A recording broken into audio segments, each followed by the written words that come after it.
Estimados amigos, es para mí un placer nuevamente estar por este medio comunicándome con ustedes. El día de hoy quedamos que íbamos a conversar sobre las funciones del ejército en una democracia. Primero quiero aclararles que el día de hoy he decidido hablarle al pueblo de Guatemala y a la gente que me escucha a través de esta página como excomandante general del ejército. Yo fui comandante general del ejército y lo he dicho muchas veces, me siento muy orgulloso de haberlo sido y creo que tengo experiencias que puedo compartir con el pueblo de Guatemala. Cuando estuve como comandante general del ejército aprendí una cosa muy clara, y es que una cosa es el ejército, la tropa, el oficial subalterno y el oficial superior que está en la parte operativa, y otra cosa muy diferente son las élites que muchas veces han utilizado al ejército con sus principales objetivos. Siendo comandante general del ejército, a mí me tocó lidiar con casos realmente duros, como por ejemplo el caso de la masacre que se dio en Peronia. Unos especialistas borrachos entraron en una casa, asesinaron a la mamá, asesinaron al papá, los niños. Fue una cosa horrible. Yo perseguí esa masacre, fueron llevados a los tribunales y condenados. Lamentablemente, estos estaban presos en Matamoros y de ahí se fugaron. A mí me tocó poner y tomar medidas disciplinarias, y aunque sé que el comandante en ese entonces de ese cuerpo no tenía nada que ver, tuve que relevarlo de su cargo para dar un ejemplo de que no podrían tolerarse ese tipo de cosas. También me tocó el caso de los traileros de Tacisco, un robo que hubo en Puerto Quetzal y que terminó en un crimen de asesinato a unos traileros. El jefe de la zona, o el jefe de la base militar, supo de esto, no tomó las medidas precautorias que se debieron de haber tomado, entonces las tomamos nosotros. Él fue puesto a disposición de las autoridades y se le siguió un caso penal.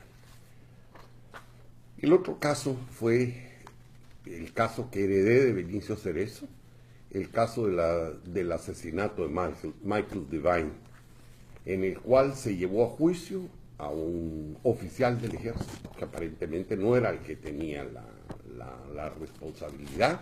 Había naturalmente que terminar con los procesos que se estaban dando y había toda la voluntad de que tuviera un juicio justo, y lo estábamos procurando, pero lo dejaron escaparse del mariscal Zavala y hubo también que tomar ahí medidas disciplinarias. El otro caso fue el caso el día que dimos orden como comandante general del ejército de que se suspendieran todas las operaciones militares en el área de Quiché, porque iba a haber la visita del doctor Tumuchat de Naciones Unidas, y no hicieron caso, se llevaron a cabo estas operaciones y nos causaron un grave problema internacional. Tuve que tomar también medidas disciplinarias. En el libro Dictating Democracy dicen que yo fui el primer comandante del ejército civil que puso en orden y que tomó medidas disciplinarias sobre altos jerarcas del ejército. Quiere decir que yo no las tomé contra el ejército, sino que todo lo contrario, en favor del ejército, porque el ejército no es una institución delincuencial, son malos militares los que han hecho uso del ejército para cometer crímenes y fechorías. Pero esto lamentablemente ha llevado a que se incrimine al ejército como institución. Pero esto quiero decirles, esto es exactamente lo mismo que ha pasado con el Estado, con el Congreso, con el Poder Legislativo. Malos ciudadanos que han hecho uso del poder para cometer delitos. Esas son élites delincuenciales que deben ser perseguidas, no importa si son militares, si son civiles, si son políticos o si son religiosos. Definitivamente el Estado no tiene por qué condescender con eso. Y a mí como comandante general me tocó tomar medidas en cada uno de estos casos. Pero esto no quiere decir que vamos a generalizar y a condenar a toda una institución. No es justo, por ejemplo, que ahora se venga y diga el ejército no tiene derecho a manifestar. ¿Por qué? ¿Por qué no va a tener el ejército derecho a caminar por las calles y rendir un homenaje a su propia institución? ¿Acaso ellos son diferentes a cualquier otro ciudadano? Creo que nos extralimitamos y hacemos extensivo un juicio que la institución no merece, porque realmente la institución, por otro lado, ha dado muchas gestas, muchos actos de apoyo al país en muchas circunstancias. Alguien me decía, oyéndome hablar así, pero mira, a vos no te traicionaron. Y yo quiero decir, a mí no me traicionó el ejército. A mí quien me traicionó fue una cúpula militar corrupta que estaba ya incrustada en el ejército, haciendo maniobras corruptas. Y quiere decirles que no vengo ahora, por ejemplo, a hacer estas denuncias contra el general Otto Pérez Molina, porque yo la hice cuando él estaba en la cúspide del poder, cuando él era encargado de la seguridad en tiempos de Berché.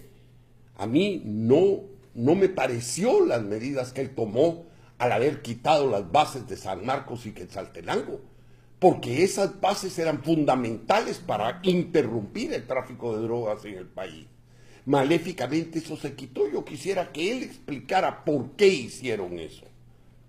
¿Para debilitar al ejército? ¿Para castigar al ejército? No, señores. Ahí hubo otros fines que son aviesos y diferentes a los objetivos nacionales y a las funciones del ejército. El ejército nunca estuvo de acuerdo con eso. Pero el ejército hasta cierto punto fue castigado, fue puesto como víctima en un caso en el que no tenían ellos razón para quitar esas bases cuando esas bases eran un freno al narcotráfico.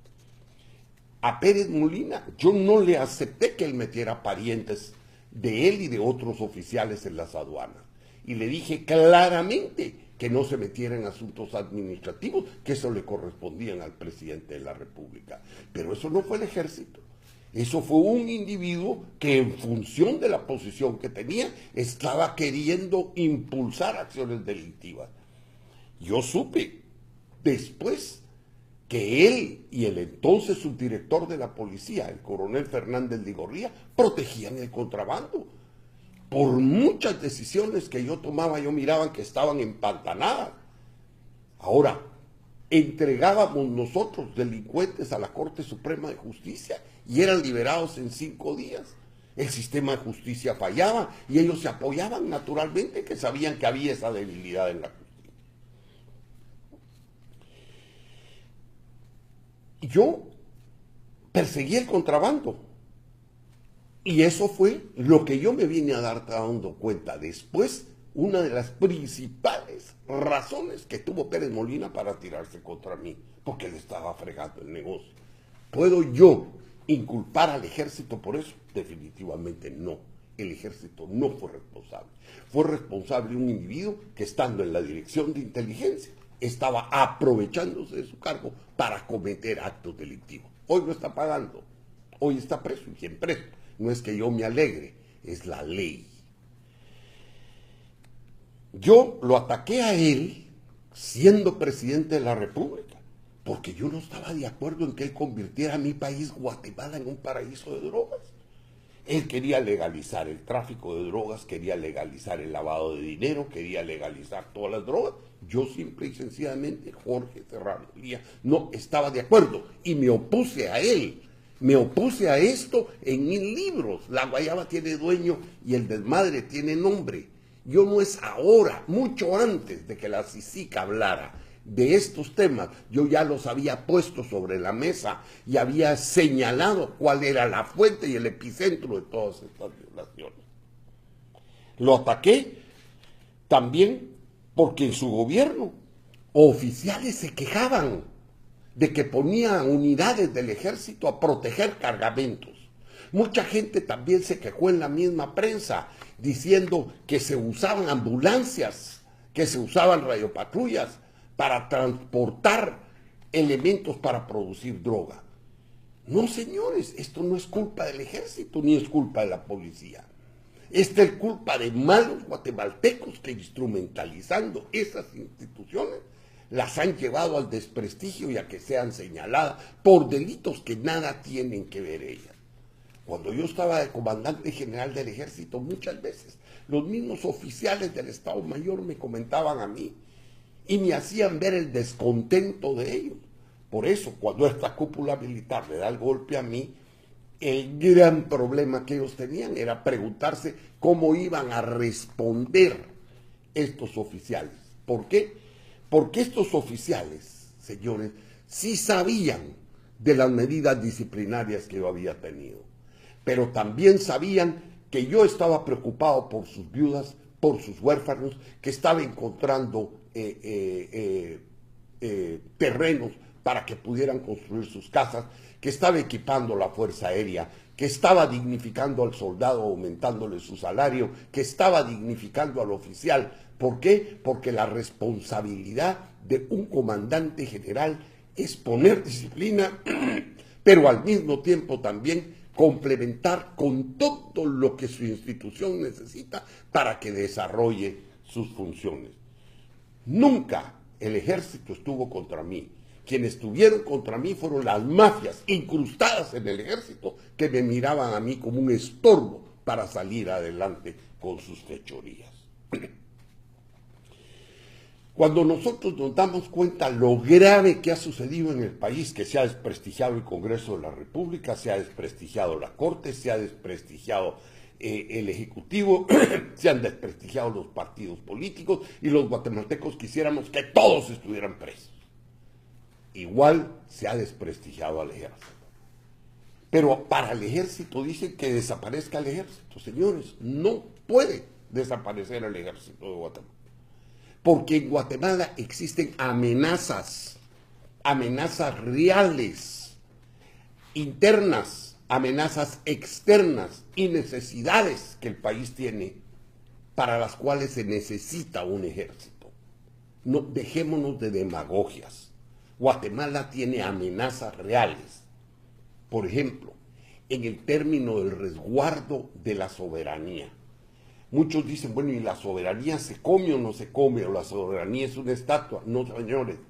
La soberanía ni se come, ni se vende, ni se compra, ni es una estatua. La soberanía es un hecho de dignidad nacional. Es la posibilidad que los guatemaltecos tenemos que tener de ejercer nuestro propio albedrío y nuestro propio gobierno en función de los intereses de nuestro pueblo.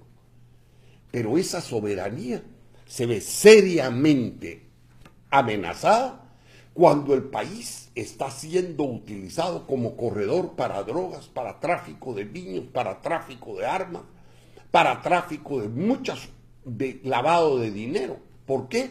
Porque ahí estamos afectando a los Estados Unidos, estamos afectando a México, estamos afectando a otros países que con las acciones delictivas que nosotros toleramos se pone en peligro la estabilidad de esas naciones. Entonces esas naciones tienen que venir a actuar contra nosotros y tienen que venir a exigirnos a nosotros que pongamos orden en nuestro patio. No por el desorden que nosotros podamos tener internamente, no, sino por cómo ese desorden los está afectando a ellos. Esa es una forma de poner en riesgo nuestra soberanía y el ejército tiene que evitar que eso acontezca. El ejército tiene que ser una institución garante para perseguir todo este tipo de actividad ilegal que pone en riesgo la soberanía del país. La presión poblacional que se ha dado en las fronteras de Guatemala, muchas de ellas, por ejemplo, en el norte de Petén, totalmente desprotegidas, en donde es tierra de nadie, nuestro país entra cualquiera a sacar madera, a sacar recursos, a sacar lo que se le da la gana. Esa es parte de nuestra soberanía, la defensa de nuestro patrimonio, la defensa de nuestro territorio. No vamos a pensar nosotros que policías con pistolas 38 van a poder llevar a cabo esa labor. No, para eso se necesita equipo, se necesita armas, se necesita entrenamiento, disciplina, todo que es propio de un ejército y nosotros lo necesitamos. Por otra parte, indiscutiblemente hay un crecimiento poblacional en nuestros países vecinos que están haciendo presión sobre nuestras fronteras. Si nosotros no ponemos orden en nuestras fronteras, nosotros vamos a tener, como lo hemos tenido, una gran cantidad de presión delincuencial del exterior hacia nuestro país. Para eso es nuestro ejército, para que nuestro ejército nos proteja de eso. Eso es la protección de la soberanía. No es ir a hacer saludo 1 y saludo 2 frente a una estatua o frente a una bandera. No, señores. Nosotros también necesitamos nuestro ejército para la seguridad interna. Nosotros tenemos amenazas serias con las pandillas, con las maras, con el terrorismo que internacionalmente se está incrementando. Nosotros necesitamos inteligencia militar, nosotros necesitamos ejército para que nos ayude en eso. De hecho, sabemos que nuestra policía no es capaz de atender esas necesidades, por su falta de capacitación, por su indisciplina, etc. Por otra parte, tenemos amenazas claras como las que mencioné antes, que nuestro territorio sea usado para el narcotráfico de una forma abierta, que nuestro territorio sea utilizado para el tráfico de niños, para el tráfico de personas, para el tráfico de armas, para el lavado de dinero. Eso no puede ser. Y para eso nosotros necesitamos una institución represiva fuerte, pero que persiga el crimen, pero que dé garantía al ciudadano decente, no que sea una amenaza para el ciudadano decente. Y eso es tras lo que nosotros debemos ir, construir un ejército que tenga esas características. Por otro lado, nos están deforestando el país, nos están llenando de incendios forestales, de gente que quiere sembrar una milpa y es decente, pues. Es correcto que lo quiera hacer. Pero cuando quema el pedazo de su parcela, se lleva 10, 20, 30, 50 hectáreas de bosque. Entonces, señores, tenemos que pensar que hay una función del ejército ahí, una función que en cierta forma el ejército antes cumplía y que ahora lo hemos señalado en tal forma que lo hemos relegado ¿a qué? A ser pupitres.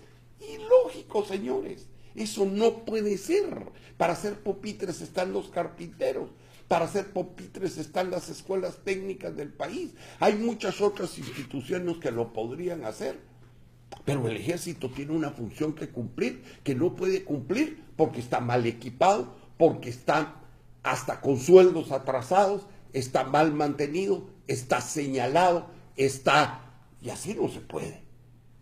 Entonces llegamos a decir, no necesitamos ejército. Eso es falso. Alguien ponía ahí de ejemplo a Costa Rica y a Panamá. Señores, ustedes están muy confundidos. Aquí en Panamá no existe la palabra ejército, ni en Costa Rica tampoco. Pero las fuerzas de seguridad de Panamá y las fuerzas de seguridad de Costa Rica están perfectamente bien equipadas como ejércitos.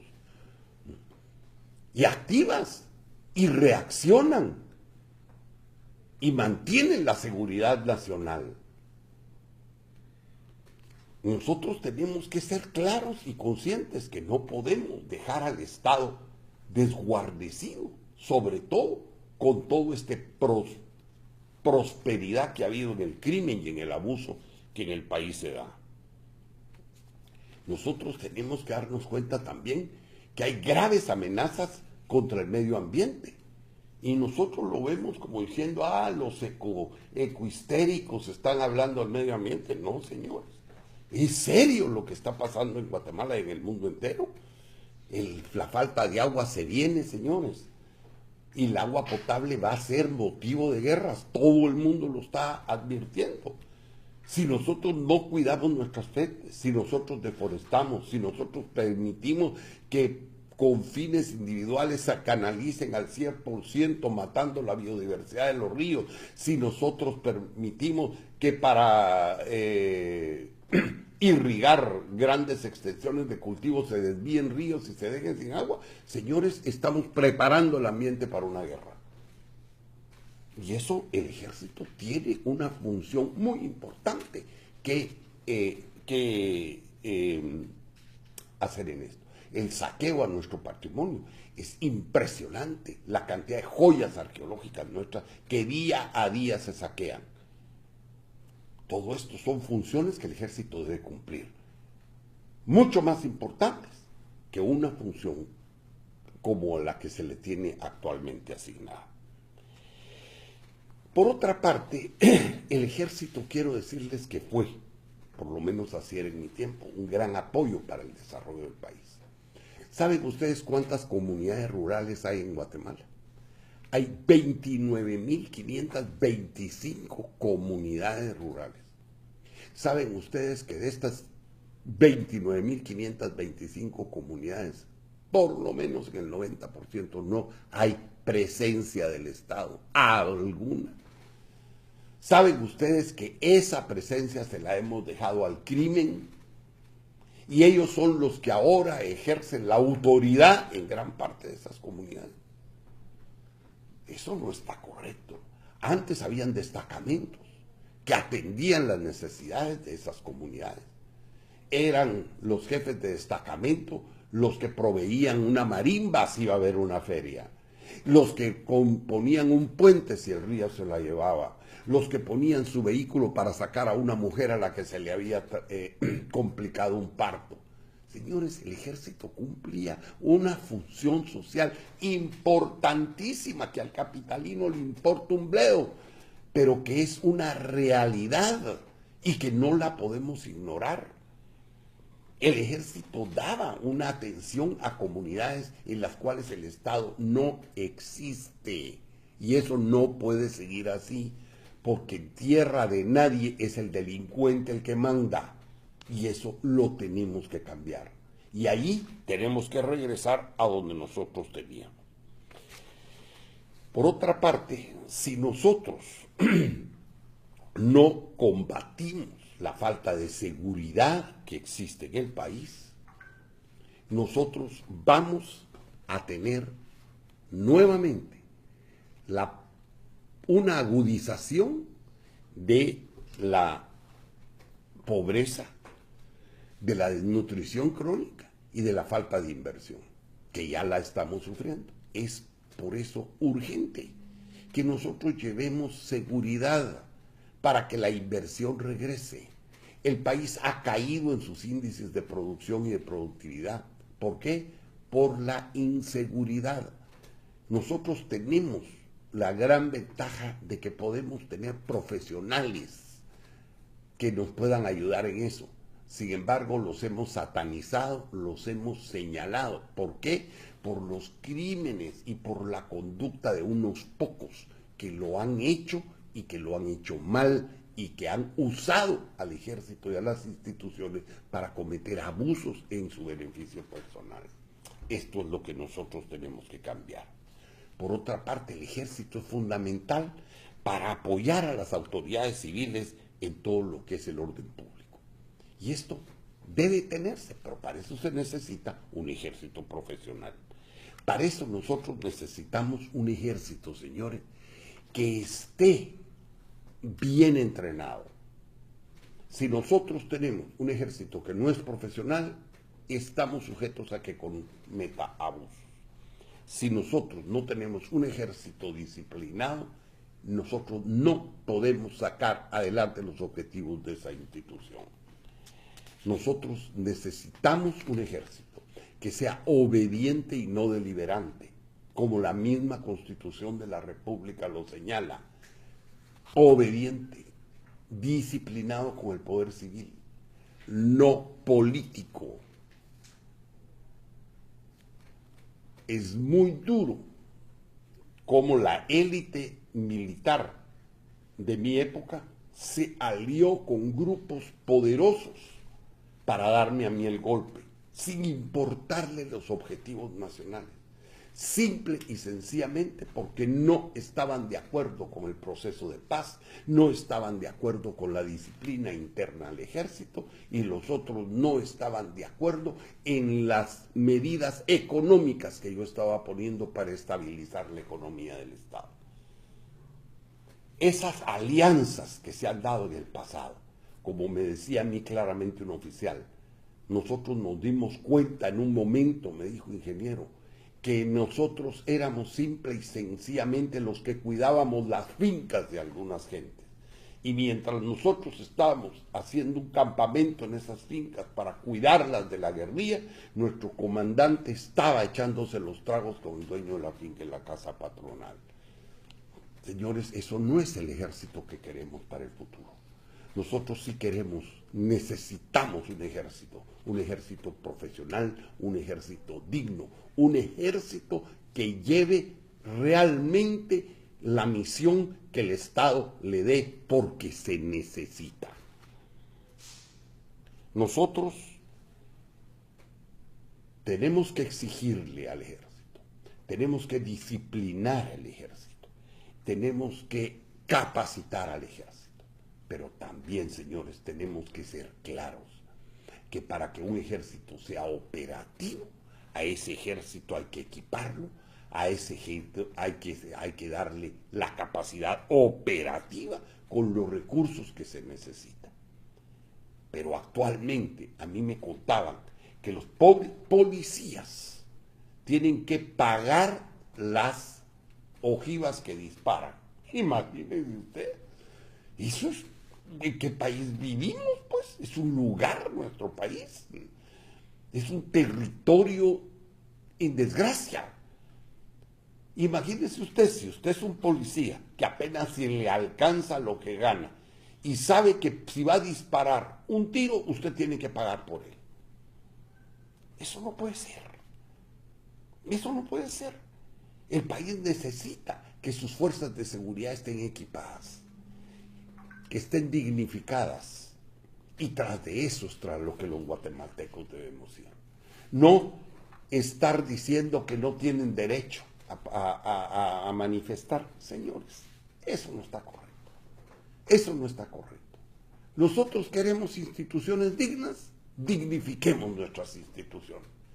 Pero entendamos que el país está en una crisis, porque han habido malos guatemaltecos que en todas las esferas del quehacer público, en todas, y en gran parte de las esferas del quehacer privado, se ha abusado, se ha consentido el crimen y se ha llevado el país hasta la situación del Estado fallido que tenemos actualmente.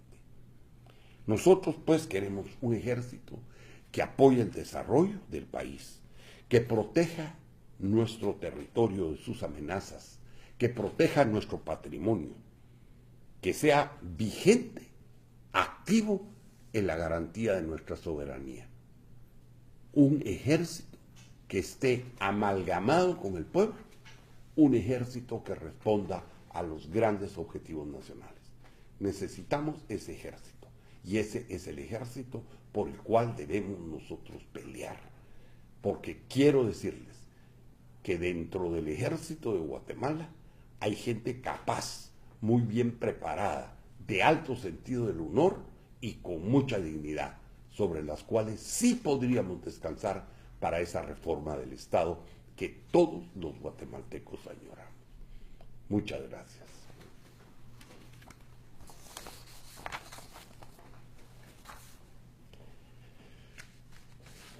Vamos a ver ahora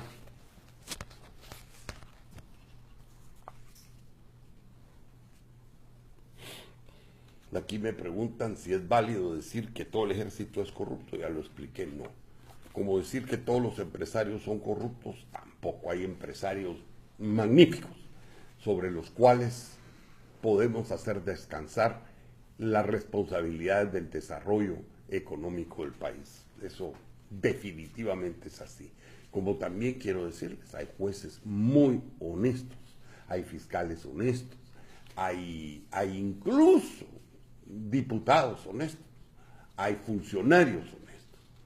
lamentablemente es que la corrupción es una cultura en el país y es mucho el peso de esa corrupción en contra de lo que debe ser correcto.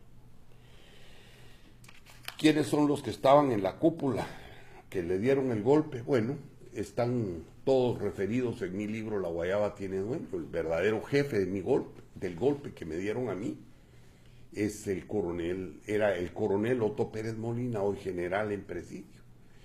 El otro era un civil que manejó mucha plata para lograr ese golpe, el señor Dionisio Gutiérrez. Después estaban el ministro de la Defensa que se prestó, el jefe de Estado Mayor, el supervisor del ejército que se prestaron, y otro grupito de militares, pero eran pocos. Lo que pasa es que ellos dieron lo que tranquilamente se llama un cuartelazo. A mí me aislaron en casa presidencial, me cortaron todas las comunicaciones y el miedo de ellos era que el ejército pudiera saltar en mi defensa, para lo cual ellos empezaron una campaña inmediata de desprestigio para justificar. Esto fue Pérez Molina, fue Enríquez, fue García Samayoa, los que realmente condujeron esto, apoyados por, naturalmente, capital de Dionisio Gutiérrez. Esto es lo que ellos hicieron con el país. Ahí tienen el país que quieren, un país fallido. Ellos unos presos, otros venidos a menos y otros en camino a la cárcel. Pero eso es lo que ellos querían. No querían la disciplina, no querían el apoyo que yo le estaba dando al ejército, y esto fue lo que ellos lograron, destruir el país.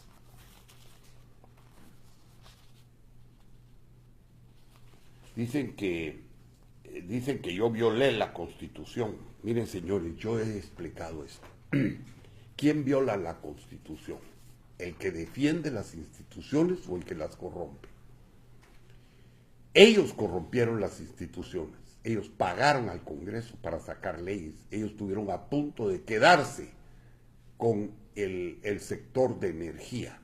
Si yo no veto esa ley, se quedan con ella. Todos los días sacaban criminales de las cárceles.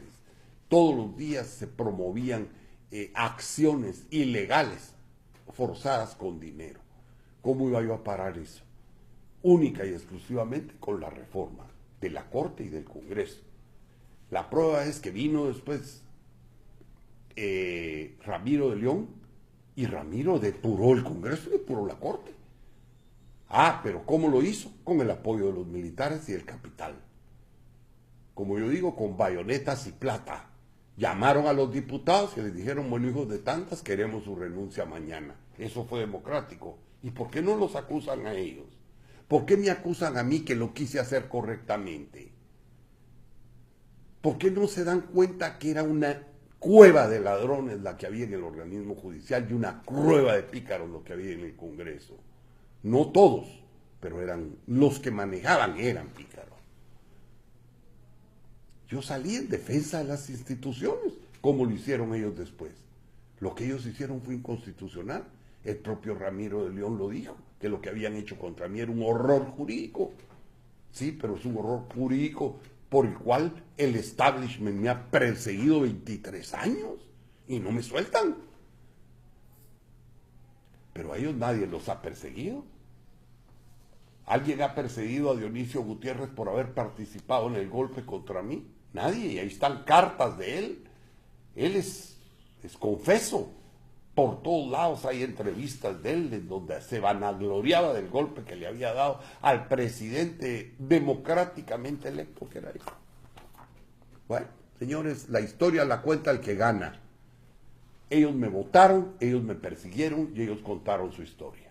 No es sino hasta ahora que gracias a Internet yo puedo contar la otra historia, la verdadera historia de lo que pasó en el país.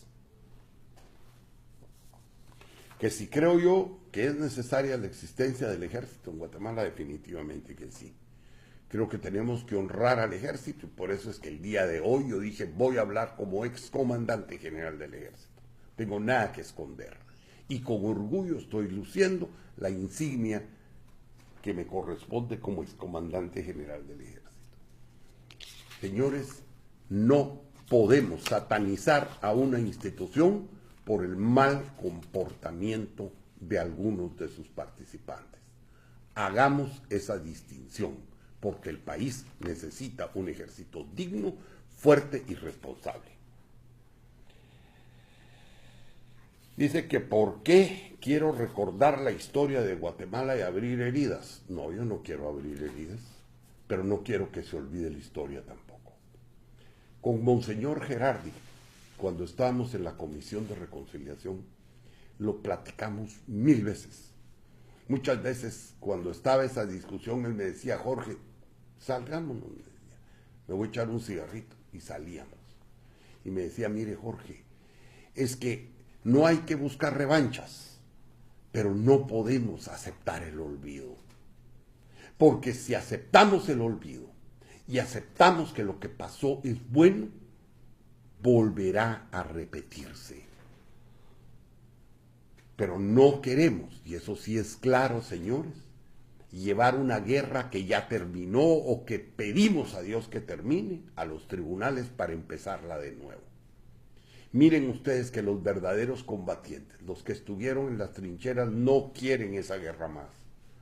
Sin embargo, es una izquierda rosada, como la califica con mucho acierto el gran editorialista Roberto Morales. Esa izquierda es la que está queriendo revivir cosas que no tienen nada que ver con el presente de nuestro país. Ya, rompamos paradigmas, quitémonos las telarañas de la cabeza. El dogmáticamente decir no debe haber ejército, eso es falso, porque no podemos vivir sin una fuerza que nos proteja de todas las amenazas que yo les acabo de decir. No podemos. Entonces seamos realistas y hagamos las cosas como debe ser. Lo que pasa es que aquí en Guatemala hay demasiada política de carácter electoral y todos están pensando en función electoral. Si apoyan al ejército van a perder votos, si hablan bien de este van a perder votos, si defienden a este van a perder votos. Señores, olvidémonos de los votos, está muy lejos la elección. Pensemos en Guatemala, pensemos en las siguientes generaciones, a las que les tenemos que dejar un país gobernable. Y no es gobernable un país si ese país queda en manos del crimen organizado o el narcotráfico. No es gobernable. El país será gobernable cuando lo rescatemos y cuando las instituciones cumplan su cometido. Repito, no es función del ejército hacer pupitres. Si suplementariamente lo puede hacer, está bien, pero no en sustitución de las funciones que tiene que cubrir. Dice que el CACIF ha sido el guardaespaldas, o el ejército ha sido el guardaespaldas del CACIF. ¿Es cierto? Bueno, miren, quiero decirles a ustedes que tan así no, pero sí hay algo de eso. Y muchos de los oficiales que están conmigo se quejan de que realmente toda la doctrina y todo el empuje era a proteger ciertas fincas y ciertas cosas de algunos de los dueños de la guayaba. Y yo quiero decirles, sí, un ejército debe proteger a todos los ciudadanos, pero no privilegiar a un grupo. Yo estoy totalmente en contra de que el ejército se vuelva el garante de los privilegios de ningún grupo. Estoy totalmente a favor de que el ejército tiene que cumplir con las funciones sagradas para las cuales ha sido nombrado. Proteger la soberanía del país y garantizar la seguridad de todos los guatemaltecos. ¿Qué relación tienen las ex-PAC con el ejército? Bueno, definitivamente todos sabemos que las PAC fueron parte de una estrategia de lucha contra la insurgencia. Es decir, eso la insurgencia lo acepta también. Pues eso fue una estrategia. Fue parte del ejército. Ahora ya no se justifica. Sin embargo, fíjense que ahora se está dando otro fenómeno. Y es que el pueblo se está organizando en prácticamente patrullas. ¿Para qué? Para defenderse del crimen organizado. Me contaban a mí cómo esas patrullas van y persiguen al delincuente. Y muchas de esas producen linchamientos, porque no hay justicia.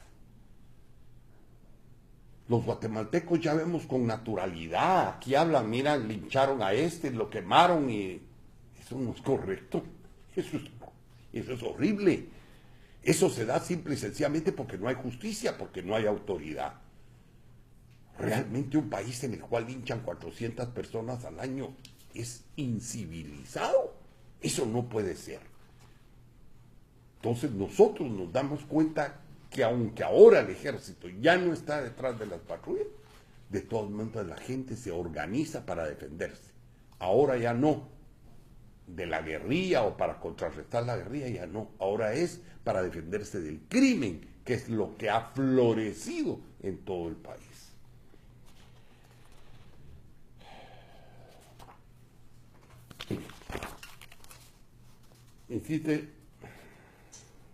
Dice que es muy caro tener ejército para la guerra, cuando solo velan por los intereses de unos pocos. Miren, señores, si solo fuera para la guerra, estoy de acuerdo, no necesitamos guerra. Nosotros no necesitamos un ejército belicista, por ejemplo. La gente dice un ejército para entrar a Belice. Señores, nosotros nunca podríamos tener un ejército para invadir Belice. Seamos claros.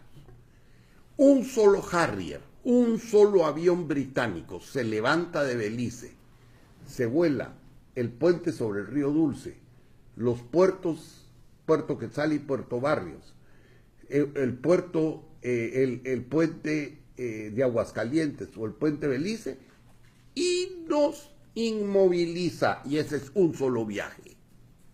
Seamos claros, nosotros nunca vamos a poder entrar a invadir Belice.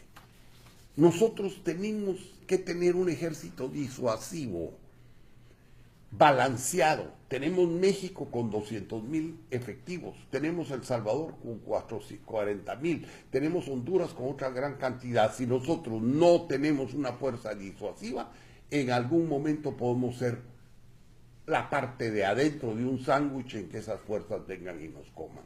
Nosotros tenemos que tener definitivamente una fuerza de balance. Eso está súper estudiado y súper convenido hasta en los tratados internacionales y en los tratados que regionalmente hemos firmado.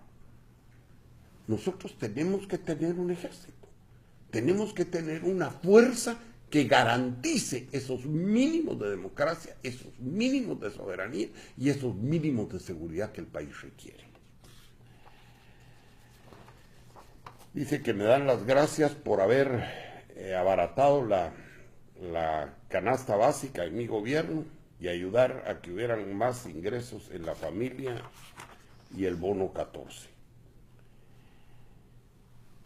Les agradezco. Yo lo único que hacía es que todos los lunes yo chequeaba cómo iban los índices de precio, y si había algún índice que se disparaba, inmediatamente mandaba a llamar para que me averiguaran de qué se trataba y poníamos las medidas que eran necesarias tomar. Nunca puse control de precios, nunca fue necesario, solo con el azúcar, porque los azucareros eran un poquito abusivos. La prueba está que el día que me votaron a mí, al día siguiente le metieron un incremento al azúcar como el 20%. Pero bueno, ellos financiaron el golpe, ellos tenían derecho a hacer lo que se les da la gana, para eso son los dueños, ¿verdad? Ahora, yo creo que el país así no puede seguir. Todos tenemos que poner de nuestra parte. Sean azucareros, sean licoreros, sean cerveceros, sean agüeros, sean lo que sea. Todos somos guatemaltecos y a ver si nos entendemos. Porque de otra parte, el país va para el carajo, como dicen. Y yo no quiero que mi país se vaya. Yo quiero que mi país camine por los senderos que le corresponde caminar. Finalmente, dice que si el ejército debería perseguir maras y toda amenaza terrorista que se da, debe el ejército tomar cartas en el asunto. Miren, las maras es un flagelo para la gente pobre, porque las maras no operan tanto en las zonas donde vive la gente de plata, porque ellos tienen sus propios guardaespaldas, andan en sus blindados, sus casas son semi-bunkers, etcétera. No, es con el tiendero, es con el que tiene un tallercito, es con el que tiene un garage. Esos son a los que las maras perjudican. Y sí, el ejército es parte de la seguridad nacional y debe actuar. Bueno, les agradezco mucho que me hayan escuchado. Este es mi punto de vista como excomandante general del ejército. Ojalá que me escuchen.